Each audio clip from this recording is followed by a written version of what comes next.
Christ is in our midst. Welcome to Spiritual Calisthenics. Today, on October 17th, we commemorate Hosea the Prophet, the holy martyr Cosmas and Damian of Arabia, who are not the same that we celebrate on November 1st. St. Andrew, the righteous monk-martyr of Crete, and the removal and placing of the sacred relics of the holy and righteous Lazarus. Regarding Hosea the Prophet, according to some, Hosea's name means God is help, was from the tribe of Issachar, or more likely was from Reuben. He was the son of Beeri. He is the first in the order of 12 minor prophets and the most ancient of all. He prophesied in the days of the divided kingdom. The Lord told him to take a harlot to wife, and then an adulteress. The harlot, a known sinner, was a figure of the kingdom of Israel in Samaria, which openly worshipped idols. The adulteress, lawfully married, yet sinning secretly with her lovers, was a figure of the kingdom of Judah in Jerusalem, which, while having the temple and the priesthood and the divine worship according to the law, stealthily served the idols also. The prophet Hosea prophesied for 60 years and lived for some 90 years, from 810 to 720 BC. His book is divided into 14 chapters. As we celebrate the memory of your prophet Hosea, O Lord, through him we beseech you to save our souls. Initiated by divine illumination, you were deemed worthy of the lofty gift of prophecy and were told of the promise of grace, O prophet Hosea. Since thou dwellest in God's glory now, do you rescue from all manner of adversity us who cry to you, rejoice, you wise vessel of grace divine.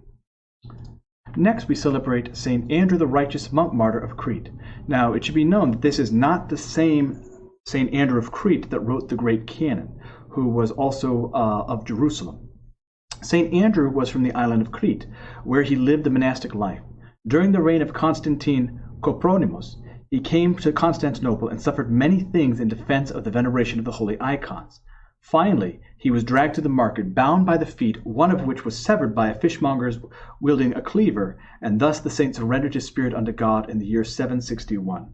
His sacred relics were buried at a certain place called the Judgment.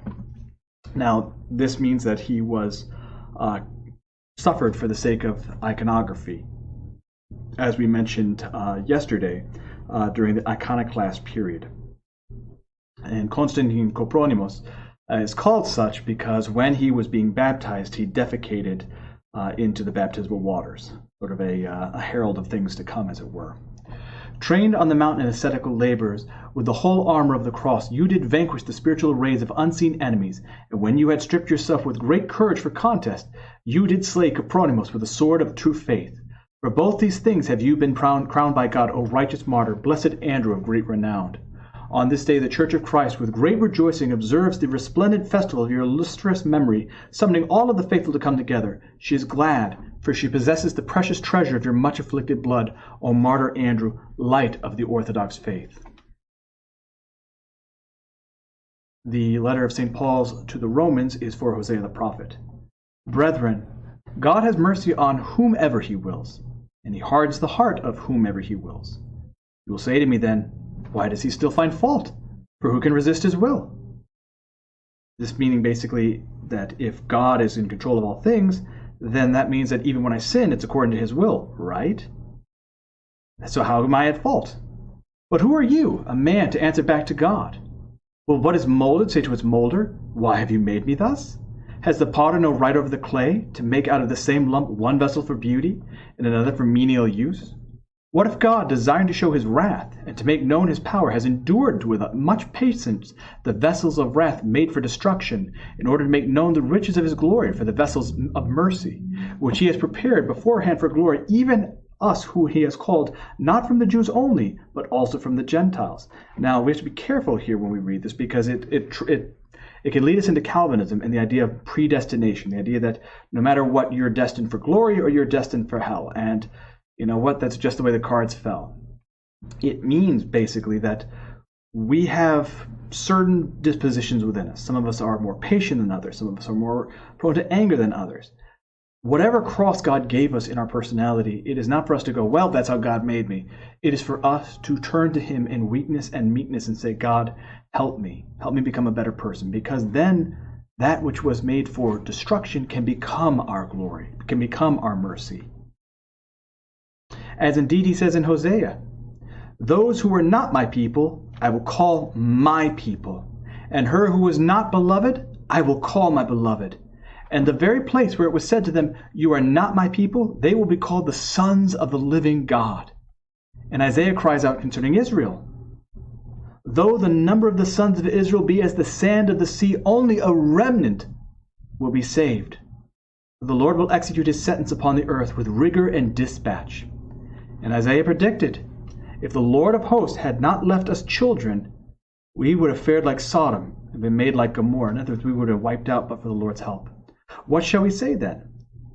That Gentiles who did not pursue righteousness have attained it, that is, righteousness through faith, but that Israel, who pursued the righteousness which is based on the law, did not succeed in fulfilling the law? Why?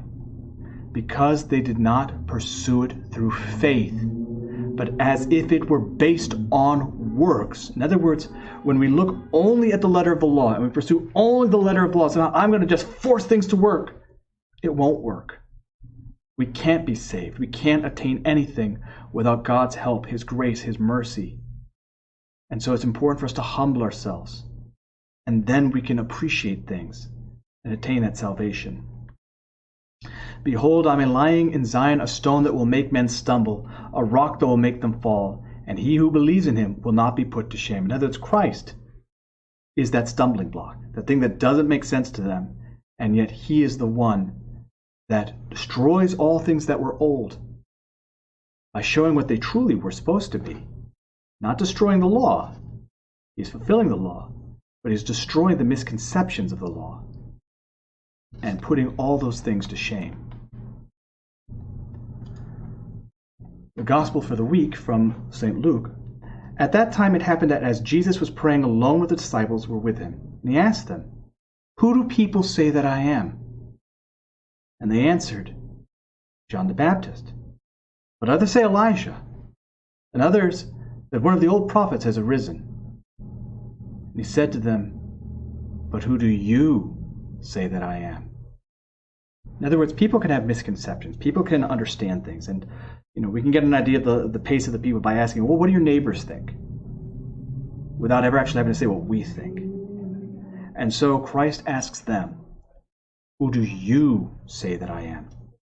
Peter answered, "The Christ of God, the anointed one of God, the chosen one of God."